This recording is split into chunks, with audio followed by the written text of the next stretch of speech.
In front of me is Realme GT6 and today I would like to show you how you can change font style.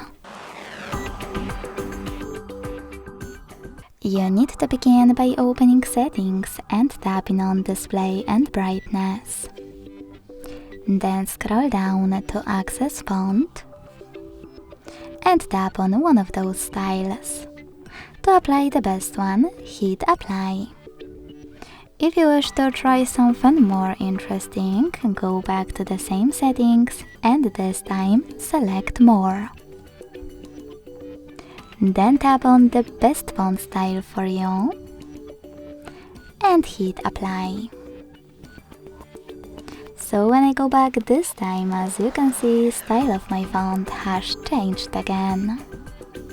Thanks so much for watching. If you enjoyed this video, leave a like, comment and subscribe.